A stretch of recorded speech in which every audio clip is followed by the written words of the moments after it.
My name is Ron Geibel, and I'm an artist currently living in Texas. And I'm glad to contribute to the Artaxis conversations for National Clay Week. My artwork addresses the complex landscape among intimacy, pleasure, and authority. In one of my recent series, Lick, I explore ideas of temptation and desire and the notion that we can be drawn to what we don't realize are present. Over the years, I've explored this relationship through various styles of working, all connected through a systematic, labor intensive approach to process. In graduate school, I began using the potter's wheel as a mode of production, creating hundreds, often thousands of parts and pieces to be used for a single sculpture or an installation. This is an in process shot of the first billboard I created in 2011. The installation consisted of over 2,000 wheel-thrown forms that mimic intimate objects. For nearly 1 month, I took over the communal gallery space at the University of Montana and turned it into a factory-style assembly line. Stations were set up for applying underglaze, glaze, and finally wheeling the pieces into the kiln room to be fired.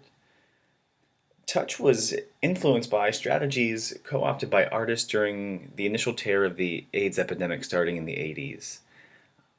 The persistent effort and industrious nature of ACT UP and other collectives were crucial for creating awareness about AIDS. While in Montana, I began the coming out process, and touch was my visual interpretation of that moment when you first tell someone, never really knowing what their reaction may be. For my thesis exhibition, I created my second billboard titled Object Choice. The grand scale, gendered color references, and sexually suggestive forms confront opaque relationships between public and private desire. I think of how place and environment influence my work.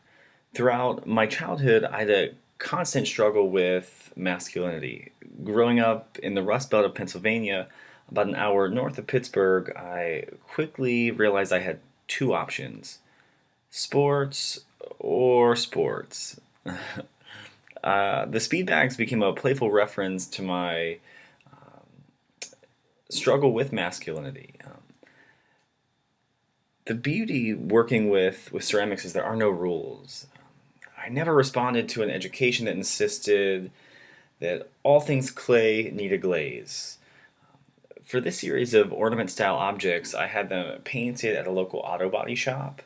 I was going for the sleek, fetish finish look like that of Ken Price and Ron Nagel. I moved to Port Chester, New York in 2013 for a residency at the Clay Arts Center.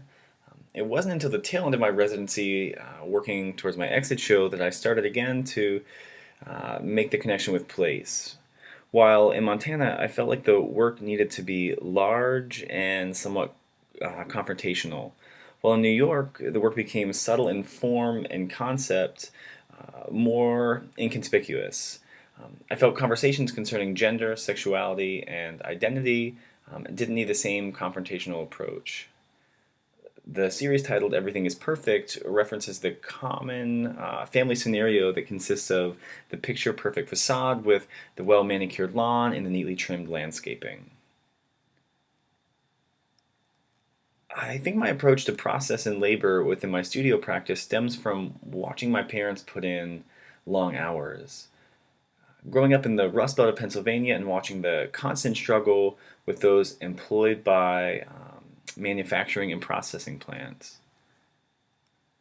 Listening to the frequent conversations concerning layoffs and strikes and the fear of becoming unemployed were balanced with discussions connecting hard work and effort to success. The blue collar work ethic is ingrained in my mind. I have carried this with me for years in the studio. The studio is not always the easiest or most comfortable place to be for me, but the production takes time. I'm sure the anxiety and the pressure to, in a sense, clock in and clock out stems from a lot of different places, and we do not have time to unpack all of that mess. But for me, I immediately connect it with the blue collar, I need to work overtime in order to get ahead mentality. I divide my studio into separate areas of production, one for drawing, one for throwing, one for finishing work. I use this as a way to quickly render ideas. Drawing for me has always been that way to kind of move from the mode of production and making into a quick, more spontaneous approach. With such a repetitive process, I let the marks of my drawing be loose and more spontaneous. Combining neatly packed rows with melted slip, I try to make the spontaneous drip of the slip mimic the loose quality of the drawings. I throw all of the pieces, including the tiny forms that create the texture on the cones, by throwing off the hump, a technique most commonly associated with production pottery. The repetition allows for a factory-made consistency, each piece meticulously cut and placed. Through repetition, accumulation, and excess, I blur the line between the handmade and the manufactured. Thank you for taking the time to listen, and happy National Clay Week.